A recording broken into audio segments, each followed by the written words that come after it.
for today's video guys, ang gagawin nating tutorial, ang dami kasi nito guys nagre-request kasi may bago daw ngayon na update sa TikTok. So yung iba guys daw is wala pa. Ayan guys, kung wala pa kayong ganito guys, yung pay later, ayan guys, meron na pong tayong bagong update ngayon sa TikTok. Meron na rin po tayong pay later, which is pwede tayong mabigyan ni TikTok ng credit or papautangin niya tayo.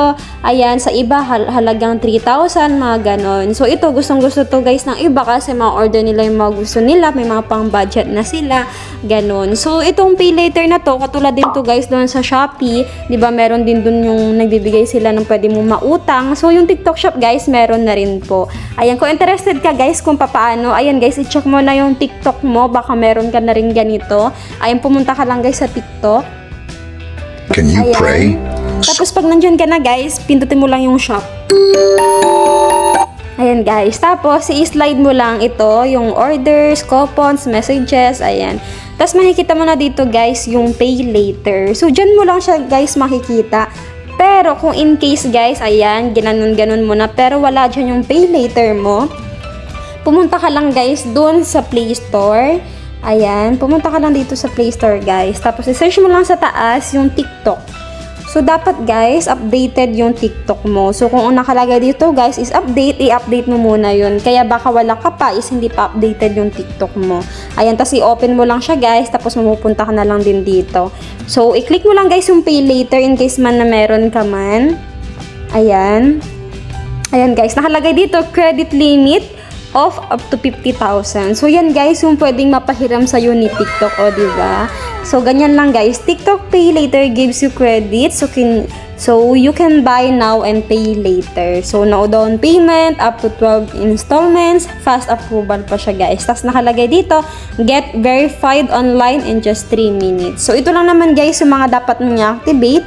Verify your phone number, tapos add your information. So ang gawin mo lang guys, i-click mo lang yung activate. Ayan, tapos ilagay mo lang dyan guys yung number mo.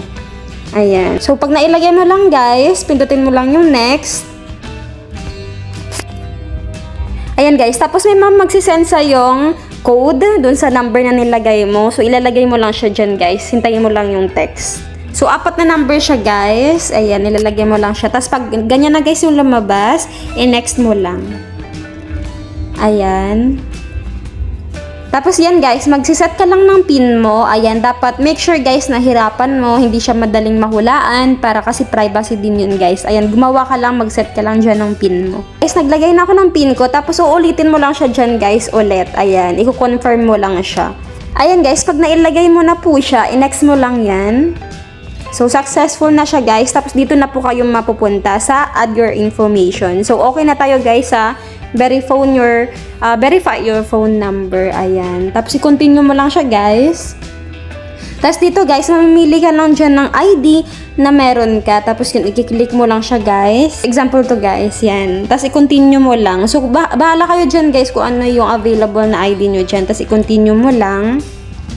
So, ayan guys, dito kayo mapupunta sa capture your document. So, pindutin mo lang yan dyan guys, yung continue. So, dapat make sure guys na maliwanag. Tapos, dapat malino yung pagkaka-picture ninyo. Dapat nababasa, hindi blurred. So, dapat ganun guys yung gagawin ninyo sa ID ninyo. So, i-click mo lang guys yung continue.